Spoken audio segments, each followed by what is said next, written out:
안녕하세요. 저는 히치에서 인공지능 신약 개발 연구를 하고 있는 임재창이라고 합니다. 세 번째 강의인데요. 이번 강의에서는 분자의 컨포머를 생성하는 방법에 대해서 말씀을 드리도록 하겠습니다. 이전 두 개의 강의에서는 주로 분자의 2D 그래프를 생성하는 방법에 대해서 말씀을 드렸는데요. 이번 강의에서는 2D 그래프로부터 분자의 3차원 구조를 생성하는 방법에 대해서 말씀을 드리도록 하겠습니다. 대략 컨텐츠는 이렇게 두 개인데요. 두 개의 논문을 한번 준비해 봤습니다. 첫 번째는 지오몰이라는 방법이고, 이거는 이제 3차원 간략하게 말씀을 드리면 3차원 컨포머를 생성을 할 때 로컬 스트럭처를 먼저 로컬 스트럭처를 생성을 하고, 이 로컬 스트럭처의 적절한 조합으로 이제 3차원 컨포머를 생성하는 방법입니다. 두 번째, Learning Gradient Fields for Molecular Conformation Generation은 조금 다른 생성 모델인데요. 이거는 그 Probability Density의 미분을 학습을 해서 그 미분을 이용해서 분자의 컨포메이션을 생성하는 방법입니다. 이번 강의에서는 이 두 가지 방법을 중점적으로 해서 분자의 컨포머를 생성하는 연구들에 대해서 설명을 드리도록 하겠습니다. 먼저 컨포머 제너레이션이 뭔지 왜 해야 되는지를 보면 컨포메이션 태스크 자체는 이제 2D 그래프로부터 이거의 다양한 3차원 컨포머를 만드는 태스크입니다. 굉장히 예전부터 많이 연구가 되었던 거죠. 또 다양한 방법들이 제안되어 있습니다. 아마 RDKit 같은 데에서 RDKit 익숙하신 분들은 RDKit으로 컨포머 한 번씩 만들어 보셨을 텐데, 거기서 ETKDG라는 방법이 있잖아요. 그 방법과 같은 태스크를 딥러닝으로 한다라고 생각해 주시면 될 것 같습니다. 3차원 컨포머를 왜 필요로 하느냐? 사실 2D가 우리가 사람이 이제 뭔가 다루기는 좋지만, 사실 분자는 자연 상태에 존재할 때 3차원에 존재하고, 또 분자의 물성이나 이런 것들은 3차원을 기반으로 하기 때문에 보다 다양한 어플리케이션을 위해서는 3차원 구조가 필요합니다. 예를 들면 도킹을 하려고 해도 3차원 구조가 필요하고, 양자 계산을 하려고 해도 이니셜 3차 구조가 필요하고요. 또 최근에는 2D 그래프를 인풋으로 하는 게 아니라 분자의 3차원 구조를 기반으로 해서 뭔가 물성을 예측하는 모델도 많이 나오고 있는데, 그런 모델들을 하려면 이 3차원 구조를 만들어야겠죠. 근데 3차원 구조를 만드는 게 사실 굉장히 어려운 태스크예요. 사실 왜냐면은 너무 경우의 수가 많은 거죠. 특히 로테이션을 보는 데 개수가 많아질수록, 자유도가 많아질수록 이 샘플링을 잘 하는 게 정말 중요하지만 정말 어려운 태스크가 되는데요. 최근에 이제 딥러닝을 이용해서 이런 것들 하려는 연구들이 많이 수행이 되고 있습니다. 그래서 오늘은 그 연구에 관련된 두 가지를 소개해 드리려고 하고 있고요. 이거는 시작된 지는 그렇게 오래된 연구들은 아니에요. 다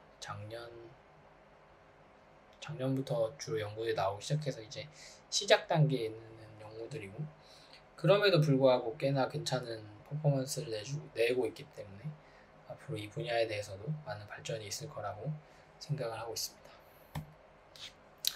첫 번째 소개를 드리려면 지오몰인데요. 여기 보시면 정말 일단 어서들이 화려합니다. 콜리,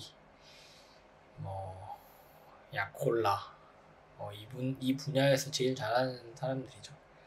저자지만 봐도 뭔가 한번 혹하면서 한 번쯤 읽어볼 만한 논문인 것 같습니다. 그래서 이 논문에서 제안한 거는 트리그래프로 엔드 투 엔드 어떤 뭔가의 방법이 필요한 게 아니라 한 번 인풋 2D 그래프가 날아가면 아웃풋 3차원 결과가 나오는 방식이고, 특이하게 오토 리그레시브 하지 않은, 보통 생성 모델은 오토 리그레시브한 경우들이 되게 많거든요. 근데 오토 리그레시브 하지 않고 그다음에 여러 가지 인베리언트한 성질들을 모두 만족하는 방식으로 3차원 구조를 생성합니다. 기본 컨셉은 아까 말씀드린 대로 로컬 아토믹 스트럭처를 먼저 생성을 하고요. 이것들을 연결하는데 어떻게 연결할지를 솔루션 앵글로 정의를 하고, 이 단계별 프로젝션을 통해서 불필요하게 오버 파라미테이션을 해결합니다. 즉 꼭 필요한 것들만 예측하는 거죠. 불필요한 걸 많이 예측할 필요도 없고 그런 걸 예측함으로 인해서 어떤 오버 파라미터리전이 생길 수 있는데 그런 거 없이 꼭 필요한 정보들만 예측해서 분자 구조를 생성하게 됩니다. 어떻게 보면 좀 레고 블록을 만들고 이 레고 블록을 연결한다 라고 생각을 하면 조금 더 쉽게 이해할 수 있을 것 같습니다. 주요 장점은 우선 디스턴스 지오메트리가 필요 없다. 그 기존의 많은 방법들은 이제 이 디스턴스를 예측을 하게 돼요. 디스턴스를 예측하는 이유는 이제 인베런시들을 만족하는 게 되게 로테이셔널이나 트랜슬레이션에 상관이 없잖아요. 디스턴스는 원자 사이 디스턴스는 디스턴스를 예측하는 경우가 많았는데 디스턴스를 예측하게 되면 디스턴스를 3차원 구조로 복원하려는 포스트 프로세싱이 필요한데 이런 작업이 필요가 없다. 디스턴스가 아무리 정확해도 이제 항상 이 복원 과정에서 에러가 생길 수 있잖아요. 그리고 또 디스턴스에 에러가 있으면 이제 언피지컬한 생길 수가 있는 거죠. 그럴 때 복원할 때 에러가 생기는데 그런 에러의 요소가 없습니다. 엔드-투-엔드로 하니까. 그리고 트랜슬레이션 로테이션은 기본적으로 컨포머 생성해서 만족해야 될 인베리언시들을 잘 만족을 하고 있습니다. 그리고 이제 다양한 구조를 생성하기 위해서 테일러드 제너러티브 로스 뒤에 매트릭 같은 것도 설명을 드리겠지만 컨포머를 생성할 때는 다양한 컨포머를 생성하는 게 되게 중요하기 때문에 이런 로스를 이용해서 생성된 컨포머의 다양성을 개선했고요. 또 하나 이제 중요하면서 어려운 게 이제 에난시오머인데 이 에난시오머를 효율적으로 계산할 수가 있습니다. 이 디스턴스 지오메트리 같은 경우는 디스턴스는 뭐 사실 똑같잖아요. 에난시오머 사이에서. 그래서 이 디스턴스 기반 문제가 되게 좀 다루기 어려운데 얘네들은 이제 에난시오머를 효과적이고 디터미니스틱하게 반영할 수가 있습니다. 결과적으로 해서 두 가지 데이터셋에 대해서 테스트를 했는데요. 지옴 Q&A 데이터셋과 지옴 드럭스 데이터셋에서 기존 방법들보다 좋은 성능을 보여주고 있습니다. 또 이제 컨포머 같은 경우는 생성에서는 이제 속도도 굉장히 중요한데요. 예를 들면 내가 100만 개 도킹할 때 컨포머 생성하고 싶다. 컨포머 100만 개 만들어야 되는데 그러면 1초씩만 해도 100만 초잖아요. 물론 100만 거를 1코어로 돌리는 경우는 거의 없지만 속도가 굉장히 중요하죠. 그래서 이 저자들이 주장하는 것은 성능의 손실 없이 이 DKD와 같은 기존 방법보다 더 빠르게 컨포머를 생성할 수 있다고 얘기할 수 있습니다. 이런 것들은 이제 컨포머 생성에 있어서 굉장히 중요한 장점이라고 생각할 수 있습니다. 그러면 이제 설명에 앞서 들어가 이제 MPNN 사실 저는 이제 기존 렉처에서는 이런 아키텍처나 이런 것들을 많이 설명하진 않았는데요. 왜냐면 아키텍처보다는 컨셉이 훨씬 중요하니까. 근데 요 강의에서 MPNN은 워낙 유명하고 한번 알아두면 좋을 것 같아서 설명을 하게 됐습니다. 물론 아시는 분도 이미 많겠지만 MPNN에서 어떻게 디자인했냐면은 이제 새로운 노드 스테이트는 두 가지 함수 기존 노드 스테이트하고 이 메시지의 함수로 정해지고요. 이 메시지는 어떻게 정해지냐 이렇게 정의가 구해지는데 모든 노드들에 대해서 이 메시지를 다 썸을 하게 됩니다. 구할 때는 현재 내 노드 스테이트 그리고 상대편의 노드 스테이트 엣지 스테이트 이렇게 구해집니다.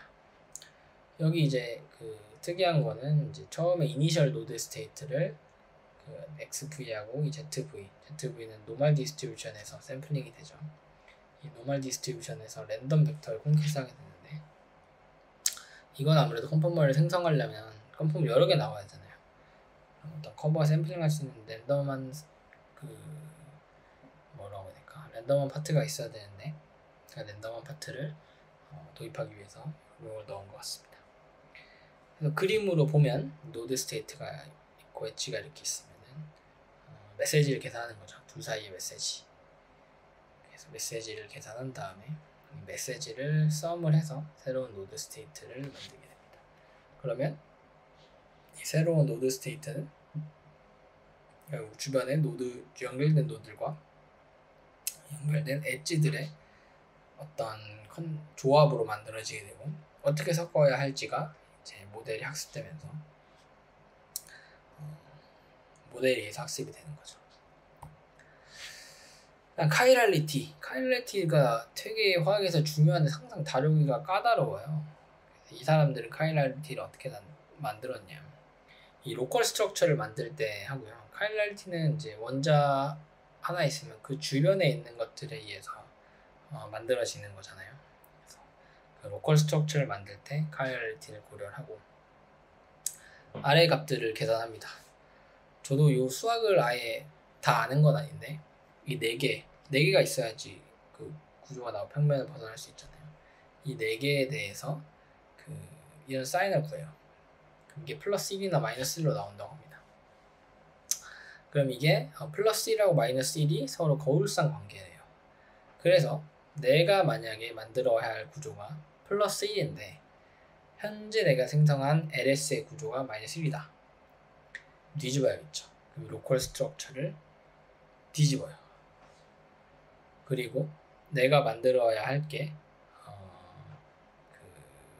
플러스 1인데 내가 지금 생성한 구조가 플러스 1이다. 그러면 뒤집을 필요가 없겠죠.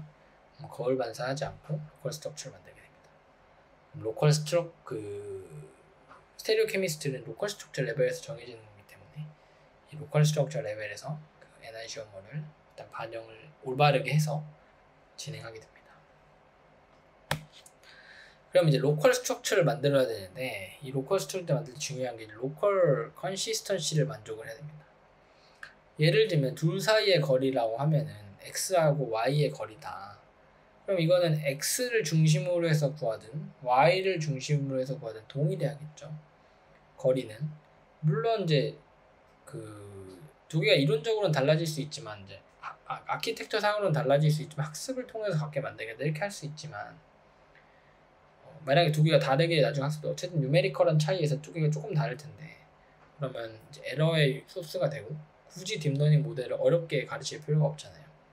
그래서 이 사람들은 이 모델 자체적으로 dxy를 x에서 구하든 y에서 구하든 동일하도록 아키텍처를 디자인했습니다. 어떻게 하느냐? 요거를 아웃풋을 이제 소프트 플러스 함수에 넣기 전에 이 뉴럴 네트워크를 넣는데 이 두 개 대칭을 쉽게 말하면 넣어주는 거죠. 이렇게 되면 x하고 y를 자리가 바꿔도 동일해지죠. yx 여기 y하고 x를 바꾸고 x 바꾸면 여기가 yx xy 될 텐데 그거는 플러스는 교환법칙이 성립을 하니까 동일해지는 거죠. 이렇게 간단한 트릭을 이용을 해서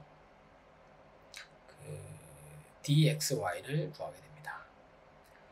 그 다음에 이제 투홉 디스턴스를 구하는데 투홉 디스턴스는 요 x가 있으면은 tij요 둘 사이의 거리죠. 그러면 이제 투홉 디스턴스하고 요 디스턴스를 알면 이제 요 정사각형 합동인 정사각형 알게 되잖아요. 그러면 자연스럽게 이 앵글도 구할 수 있게 됩니다. 이렇게 해서 이제 로컬 스트럭처가 완성이 되는 거죠. 이렇게 되면 각 원자마다 로컬 스트럭처를 구할 수 있겠죠. 이 로컬 스트럭처가 이제 완성이 됐으니까 이걸 어떻게 연결하면은 최종 구조를 만들 수 있게 됩니다. 로컬 스트럭처를 어떻게 연결할지는 이제 다이헤드럴 앵글만 알면 돼요. 왜냐면 연결했을 때 거리도 알고 있으니까 이걸 어떻게 돌릴지만 정하면 돼요. 근데 이 다이헤드럴 앵글에서 오버 파라메테이션에 좀 문제가 있는데 이 다이헤드럴 앵글이 이렇게 있으면 얘도 붙은 게 여러 개가 있잖아요. 그럼 이걸 어느 것들로 떼느냐에 따라서 다이헤드럴 앵글이 달라지죠. 1, 2, 3, 4일 수도 있고 1번이 아니라 뭐 5, 2, 3, 4일 수도 있고 근데 이 다이헤드럴 앵글이 사실은 하나인데 이 다이헤드럴 앵글 어떤 아톰을 픽하냐에 따라서 달라지잖아요. 그래서 이분이 굉장히 영리한 아이디어를 만듭니다. 다 다르게 되면은 이제 뭘 기준으로 할지 모르게 되니까 그래서 어떤 델타 ij라는 값을 정하는데 x, y가 있고 ti, tj가 있을 때 이게 결국 다이헤드럴 앵글이죠. 이거를 sij를 정해요. 임의의 페어에 대해서. 그럼 이거는 코사인, 사인에 대해서 매트릭스 형태로 나오게 돼요.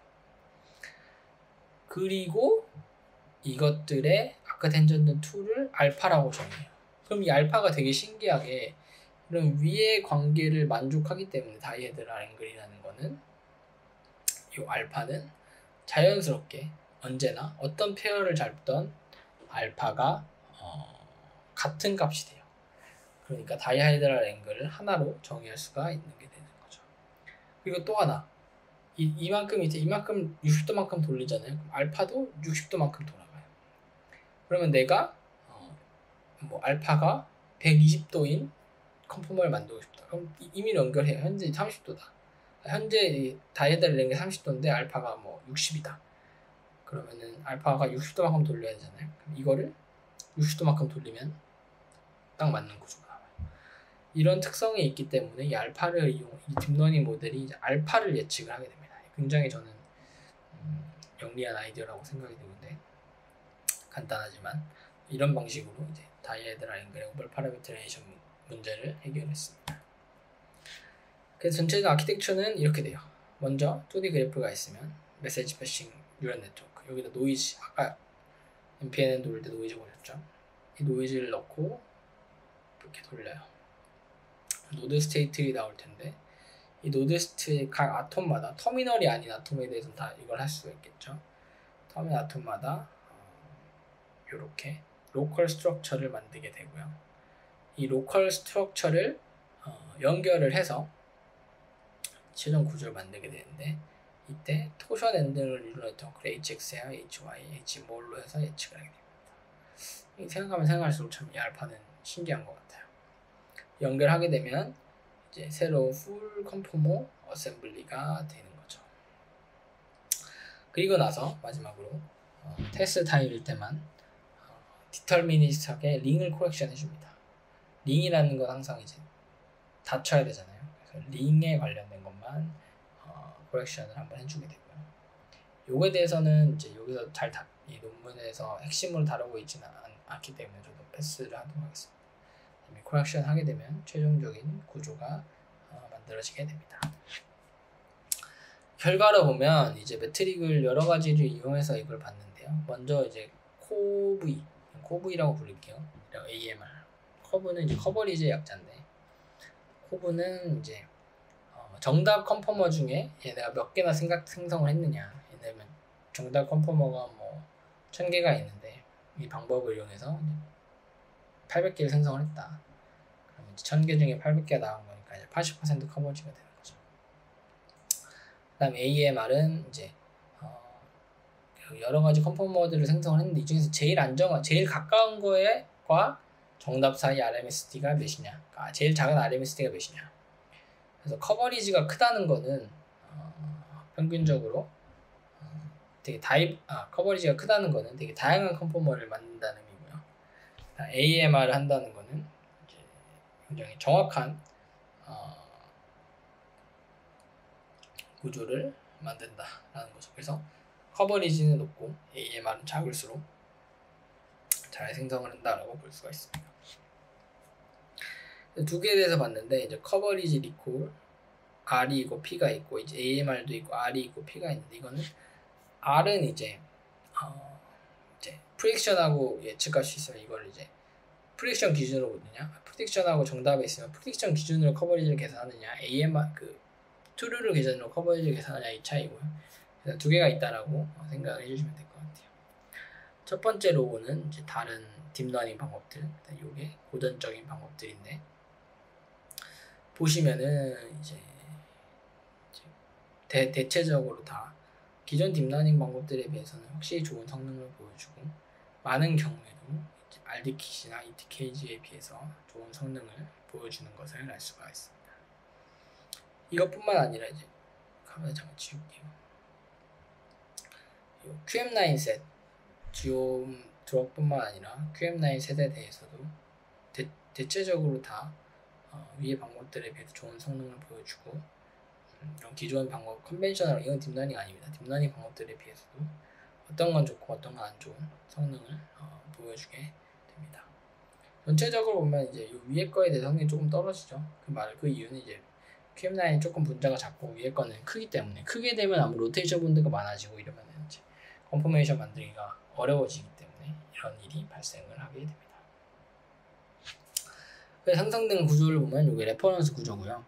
제일 잘 맞는 구조를 가져온 건데, 그래프 DG, 아주 자세히 살펴봐야겠지만 잘 맞진 않죠. 이것만 봐도 안 맞고, 이것도 안 맞고, 이것도 안 맞고, 이것도 안 맞고, 거의 잘 안 맞고요. 그다음 이것들은 뭐 부분적으로 달라. 여기는 맞고, 여기는 맞고, 어디는 좀 잘 안 맞고. 근데 요 지오몰 같은 경우는 굉장히 잘 맞는 것을 알 수가 있습니다. 전반적으로 다 대부분 지오몰 같은 경우는 잘 맞습니다. 상대적으로. 그래서 이걸 보면 리콜 커버리지를 보면 이제 요게 이제 옛날 방법이고, 요 위에 있는 게 이제 이 논문에서 제안한 방법인데요. 이 논문에서 제안한 걸 보면 대체적으로 로테이터블 본드가 늘어남에 따라서 커버리지가 낮아지긴 하지만 다른 방법들에 비해서는 높은 성능을 보여주고 있습니다.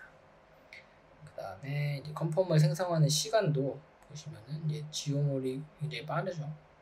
그 이유는 이제 뭔가 이터러티브가 하는 게 아니라 엔드 투 엔드로 한 번에 하기 때문에 기존 방법들보다 좋은 성능을 보여줄 수가 있습니다. 성능 같은 경우 사실 ETKG나 이런 것들이 굉장히 빠른 편인데 이런 것들에 비해서도 빠르다는 게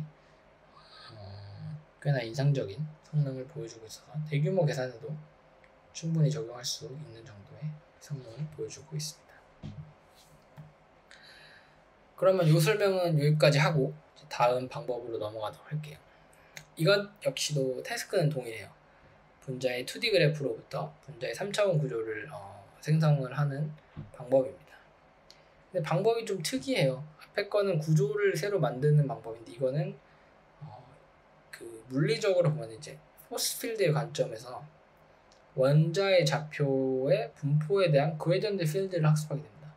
이게 뭐 좀 복잡하게 써있는데 쉽게 말하면 그 원자의 포스를 학습하게 되는 거예요. 어느 위치로 이동을 해야 되는지. 물론 여기 포스는 피지컬한 리얼 포스는 아니고요. 안정한 구조로 가기 위한 포스라고 생각하면 되고요. 그럼 이 뭐 포스 필드 관점에서 포스 이런 거에서 이제 그레디언트 필드라고 보는데 그레디언트 필드를 이용한 걸 계산한다면 이걸 란제빈 다이나믹스를 이용해서 3차원 구조를 만들게 됩니다. 문제 세팅에 대해서 이제 보면은 이제 그래프가 이렇게 있고 그래프는 노드하고 엣지로 정의되죠. 흔히 정의가 되듯이. 그 다음에 엣지는 이렇게 노드는 여러 노드의 노드 셋에는 여러 가지 노드로 구성되어 있고 엣지는 또 여러 가지 엣지가 되어 있죠. 최대 모든 노드가 만약 다 연결되어 있으면 노드 개수 곱하기 노드 개수로 정의가 될 수 있습니다. 그리고 이 분자의 2D 그래프 로부터 각 원자의 3차원 좌표를 생성하는 게 앞에와 동일하죠. 생성하는 게 이 모델의 태스크가 됩니다.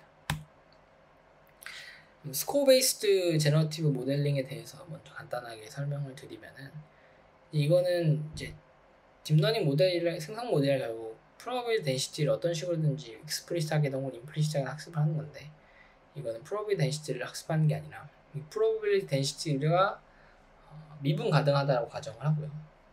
근데 그래서 미분을 그 프로버빌 덴시티의 미분을 스코어 펑션이라고 하고 스코어 펑션을 학습을 하는 거죠. 쉽게 말하면 이제 아주 비유적으로 말하면 프로버빌리티 덴시티가 PS라면 스코어 펑션이 포스가 되는 포스가 스코어 펑션, PS가 프로버빌리티 덴시티 이렇게 되는 거죠. 그럼 이 스코어 펑션을 트루 스코어 펑션 아무도 모르죠. 이거를 이제 딥러닝 모델로 근사를 하게 됩니다. 그러면 이 포스를 아는 거잖아요. 그럼 이 포스가 알면은 일종의 다음 포지션을 알 수가 있겠죠.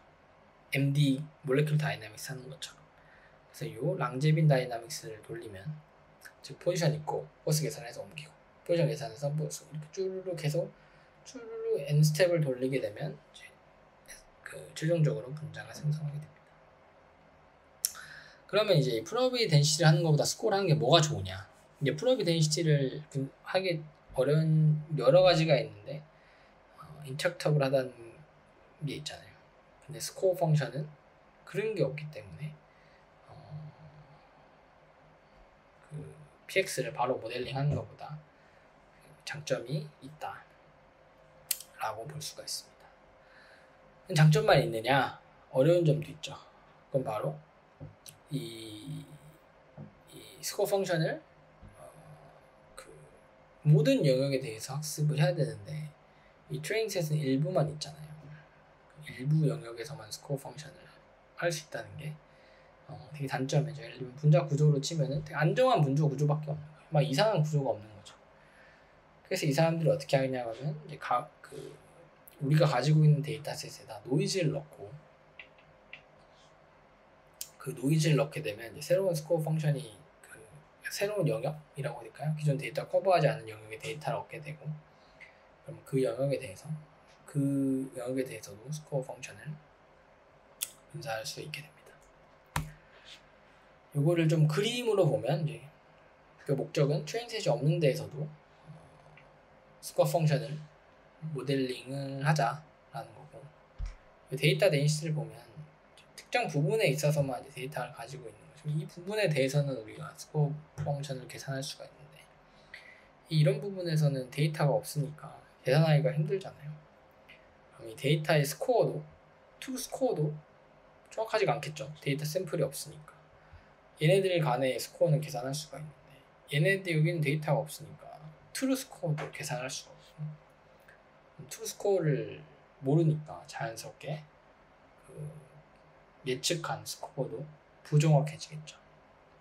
그럼 예측한 스코어가 부정확하다 하면은 랑제빈 다이나믹스도 부정확해지고 랑제빈 다이나믹스가 부정확해지니까 최종적으로 생성된 분자들도 부정확해지는 거죠. MD로 보면은 이제 MD에서 포스 필드가 이상하면 이상한 분자 구조로 가잖아요. 결국 최종적으로 나온 분자들도 이상해지고 그런 것처럼 이 방법에도 이런 문제가 있어서 어떻게 하느냐 그 트레이닝셋이 없는 영역에서 스코어 펑션을 모델링하기 위해서 가우시안 노이즈를 넣어줘요. 그러면 여기 대해서 가우시안을 넣어주면 요런 데다가 이제 샘플을 만들 수 있게 되는 거죠. 그러면 요런 데도 우리가 가우시안 노이즈를 넣어서 충분히 많은 샘플을 만들 수 있게 되죠. 그럼 얘네들하고 얘네들 이 위치하고의 차이를 아니까 그 버터보드 스코어도 계산할 수가 있고 그리고 굉장히 정확하게 계산할 수가 있겠죠. 데이터가 생겼으니까.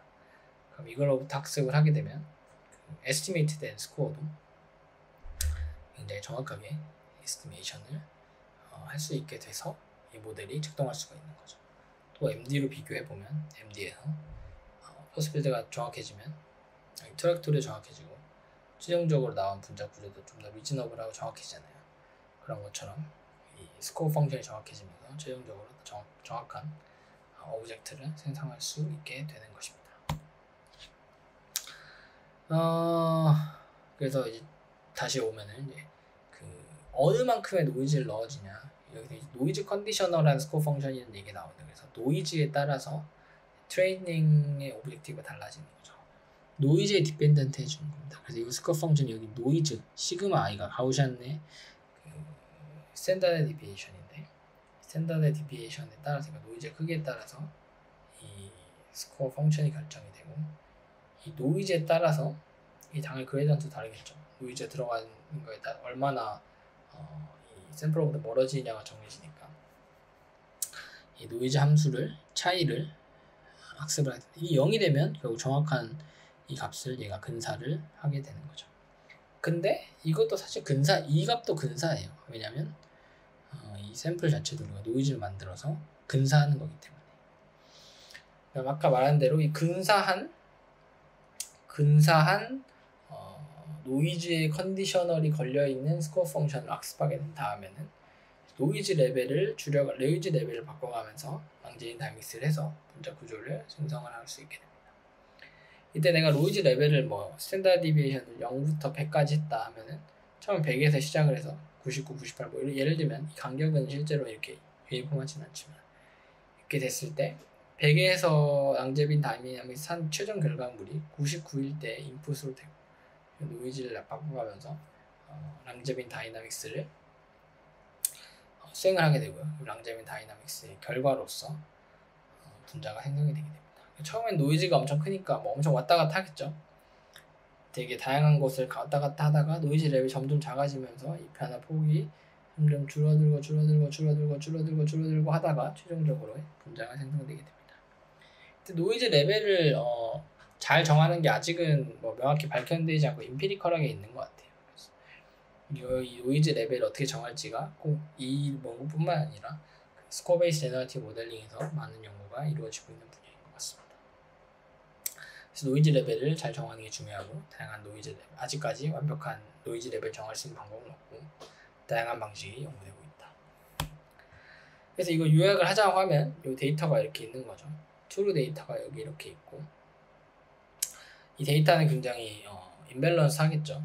없는 영역이 많겠죠. 왜냐면 이 이미지 상에서 사람이 인식할 수 없는 랜덤하게 막 픽셀을 만든데도 다 데이터인데 우린 그런 데이터가 없으니까 이런 데가 있고 이런 데서만 정확할 텐데 이런 데다가 노이즈를 넣어서 만들게 되고, 그러면 이렇게 그레디언트가 만들어지겠죠. 그러니까 여기에 있는 점들은 이 그레디언트 필드가 이쪽으로 가 있잖아요. 이쪽으로 가는 방향으로, 여기에 있는 애들은 이쪽으로 가는 방식으로 스코어가 계산이 되고 근사가 됩니다. 그 다음에 스코어가 계산이 되면 이제 랑제미 다민상을 이용해서 새로운 샘플로 가는 거죠. 예를 들면 이 포인트에서 랑제미 다믹스를 한다 라고 하면 얘네가 일로 갔다 일로 갔다 일로 갔다 일로 갔다 일로 갔다 일로 갔다 일로 갔다 일로 갔다 일로 갔다 하면서 여기 어딘가에 있는 점으로 수렴을 하게 되는 거죠. 그 다음에 이제 분자 지오메트리에서 이퀴베리언스가 이제 굉장히 중요한 개념인데, 우리 컨포머라는 거는 돌려도 같은 컨포머잖아요. 이렇게 트랜슬레이션 해도 같은 컨포머고, 얘네들이 이제 이퀴베리언스한 특징을 만족해야 하는데요. 오늘 돌렸는데 다른 컨포머 내면 이상하잖아요. 그래서 이거를 이제 수학적으로 표현하면 어떤 트랜스포메이션을 하고 뭔가 함수를 한 거의 결과와 함수 열거를 하고 트랜스포메이션 한 게 동일한 게 이제 이퀴베리언스 하다라고 얘기하고 있습니다.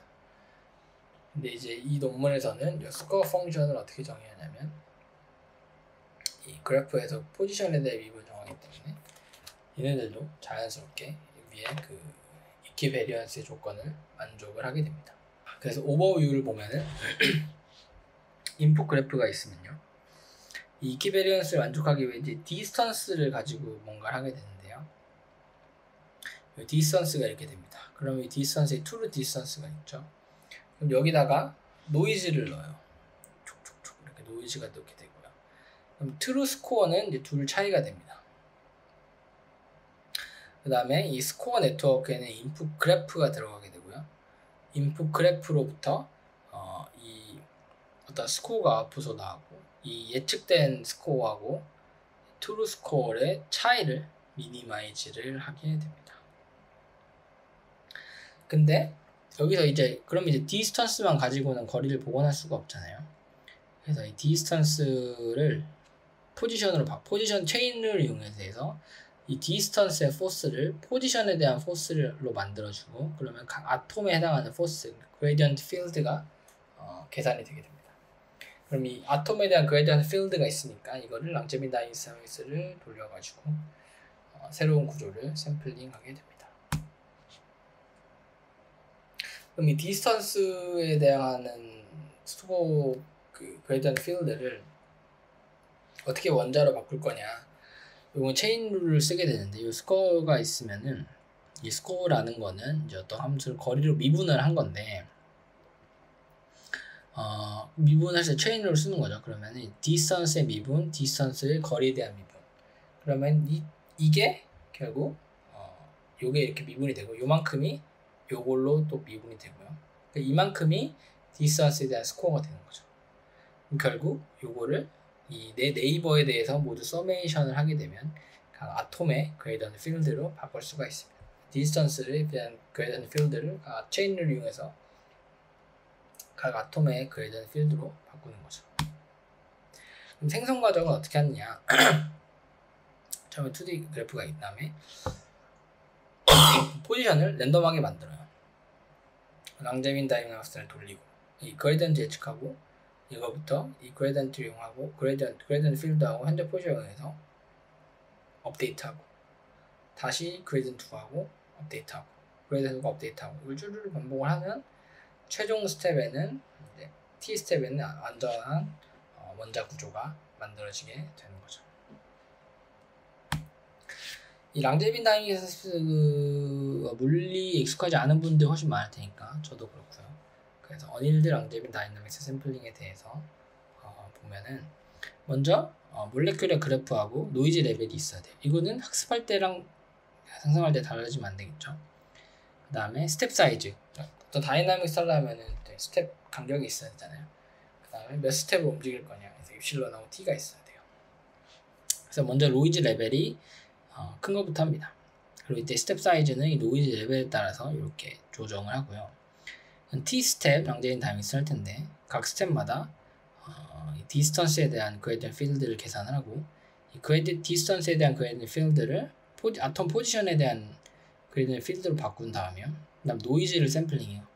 랑제빈 다이내믹스 하기 위한. 그 다음에 이 그레디언트 필드하고 노이즈를 이용해서 새로운 포지션을 만들게 되고 이거 이터레이션을 합니다. 이 이터레이션을 끝난 다음에는 새로운 이제 노이즈 레벨을 바꿔서 또 이터레이션을 돌게 됩니다. 그러니까 이전 노이즈에서 최종 포지션이 다음 노이즈 레벨 랑제빈 다이내믹스 시작점이 되는 거죠. 이걸 쭉 하게 되면 최종적으로는 컨포메이션이 만들어지게 됩니다. 이건 이제 노이즈 레벨이 계속 노이즈를 넣어주는데 이 넣어주는 노이즈 레벨도 이제 알파에 비례하잖아요. 그러니까 노이즈 레벨을 줄여가게 되면서 이 우리가 추가하는 노이즈 기호도 점점 작아지게 되는 거고 이 스텝도 작아지면서 어떤 한 구조에 수렴을 하게 됩니다. 그래서 대략 보면 이런 식으로 돼요. 처음에 이제 랜덤화의 구조를 만들고 지금 랑제빈 다이내믹스 하면서 포지션이 업데이트해서 최종적으로 구조가 만들어지는 거죠. 보시면 처음에는 완전 랜덤한 구조에서 랑제빈 다이내믹스에 따라서 그레디언트 필드에 따라를 랑제빈 다이내믹스를 통해서 포지션에 반영을 하게 되고 최종적으로는 이런 구조를 얻을 수 있게 됩니다. 결론 보면은 여기서도 이제 매트릭을 미리 보게 되면 앞에 지오몰이랑 굉장히 유사한데 두 개를 봐요. 커브랑 매트. 커브라고 매트라고 읽을게요. 그래서 커버리지가 높을수록 다이버스한 게 나오는 거고 맷이 높을수록 정확해지는 거죠. 그래서 둘 매트릭스를 다 봐야 되고 커버리지는 높을수록 맷은 작을수록 좋아지게 됩니다. 여기도 이제 QM9하고 드럭 데이터를 봤는데 여기 같은 경우는 이제 기존에 여기 RD킷이고 이 아래가 세 개가 기존의 방법들인데 이 모든 거에 대해서 제일 좋은 성능을 보여주고 있어요. 커버리지를 보면 드럭에 대해서는 62%, 여기서는 88% 이렇게 보여주고 있죠. 미디안도 94, 70 이렇게 보여주는 걸 알 수가 있습니다. 그 다음에 정확성도 작을수록 좋은 건데 다른 방법들에 비해서 제일 정확한 것을 알 수가 있습니다. 보통 컨포머 할 때 1옹스트롱 이하면 RMS 1옹스트롱 이하면 이제 동일하다라고 보는데요.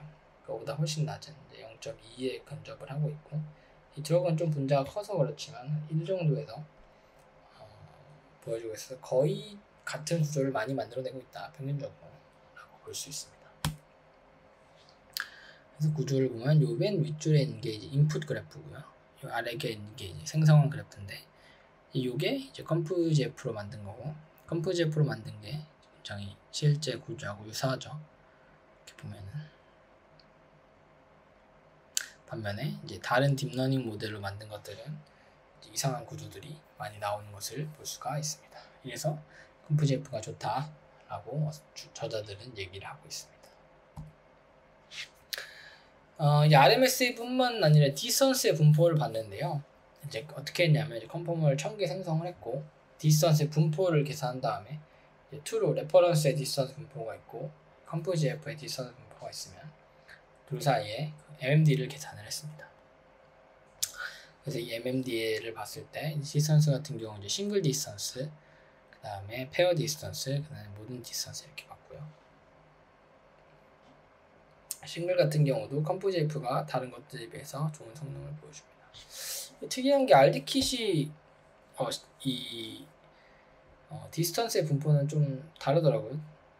그 앞에 거는 굉장히 정확했는데 이 디스턴스 분포는 상대적으로 좀 덜 정확했고 컴프GF가 좋은 성능을 보여줬습니다. 그리고 요 디스턴스 분포에 대해서는 아까 CGCF가 요 앞에 나온 방법에서는 컴프GF보다 다 못했는데 여기서는 두 개에 대해서는 6개 중에 2개에 대해서는 컴프GF보다 좋은 성능을 보여주고 있습니다.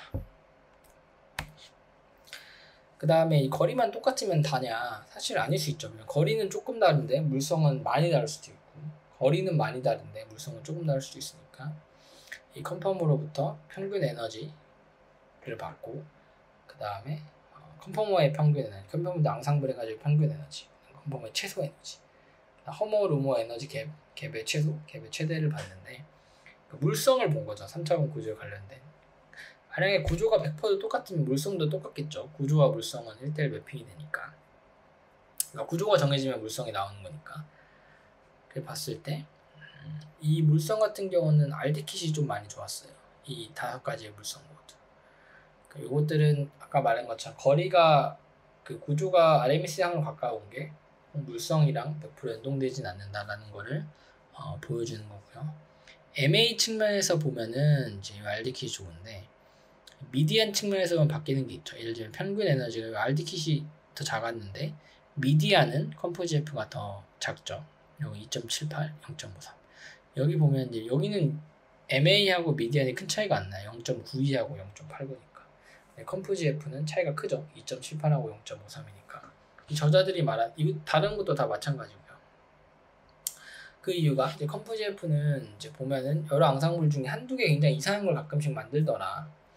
그럼 걔네들에 의해서 이 MA는 굉장히 커질 수가 있잖아요. 평균이면 다 0.1, 0.1, 0.1인데 100 하나 있으면 민 에러는 커질 수 있잖아요. 근데 이 미디안은 그런 것들을 제거하기 때문에 미디안은 더 RDkit보다 더 잘 되더라. 잘 되는 경우가 많더라. 그러니까 MA가 RDkit보다 안 좋은 거는 특별히 안 맞는 몇 개가 있어서 그렇고 미디안으로 보니까 컴프GF가 RDkit과 유사하거나 혹은 더 잘 되는 경우들이 많이 있더라 라고 얘기를 하고 있습니다. 이것도 되게 재밌는 분석인 것 같아요. 다른 논문에서는 이런 분석 안 하는데 물성까지 본 거는 되게 의미 있는 결과인 것 같습니다. 그 다음에 오블레이션 테스트를 한 가지 했는데 이건 뭐냐면 아까 그 디스턴스에 대한 그레이디언트 필드를 원자에 대한 그레이디언트 필드로 체인룰로 바꾼 다음에 그 원자의 아톰의 그레이디언트 필드를 가지고 랑제빈 다이나믹스를 해서 구조를 생성을 했는데 이거는 체인룰을 사용하지 않고 그럼 그 디스턴스에 대한 그레이디언트 필드만 가지고 이용을 해서 디스턴스를 예측하면 어떻게 되느냐. 그리고 이 디스턴스를 알게 되는 거죠. 모든 페어에 대해서. 그 다음에 디스턴스를 이용을 해서 그 아까 디스턴스 지오메트리 같은 그 호처리 방법을 해서 구조를 생성하면 어떻게 되냐라고 봤을 때 여기서 논문 제안한 것처럼 그거보다는 체인을 이용해서 원자의 그레이디언트 필드로 바꾸는 게 더 좋더라. 보시면 성능이 더 높죠. 컴프GF가 요게 그 디스턴스만 이용해서 한 거고 그러니까 체인룰로 아토믹 그레이디언트 필드 안 바꾸는 거 보면은 컴프GF가 확연히 더 좋더라. 이걸로 봤을 때 디스턴스 레벨에서 하는 것보다 체인룰을 이용해서 그 그레이디언트 필드로 바꾼 다음에 하는 것이 더 좋더라. 그 아톰에 대한 그레이디언트 필드로 하는 게 좋더라라고 저자들은 얘기하고 있습니다. 사실 이거는 여기만 적용한 게 아니라 다른 방법들에도 또 적용한 거여서 그때도 디스턴스를 예측한 다음에 그 디스턴스에서 다른 알고리즘을 쓰는 게 아니라 그래서 아톰에 대한 포스로 바꿔서 하면은 그냥 디스턴스 있으면 그 차이 이용해서 포스로 계산할 수 있거든요. 그렇게 하는 게 더 좋을 수도 있겠다 하는 거를 좀 암시하는 혹은 테스트 해볼 만한 하다는 거를 이 논문에서 얘기를 하고 있습니다. 그럼 제가 이제 3번째 강의에서 준비한 이제 딥러닝을 이용해서 컨포메이션을 생성하는 논문은 여기까지고요. 사실 이 분야는 계속 발전하고 있고 좀 저도 논문 이 강의 준비하면서 많이 배웠는데 좀 생소하신 분들이 있더라도 한번 공부를 해 보시면 도움이 많이 될 것 같고 이제 재밌는 분야고 앞으로 발전이 많이 기대되는 분야라고 생각을 합니다. 그럼 지금까지 제 발표를 들어주셔서 감사합니다.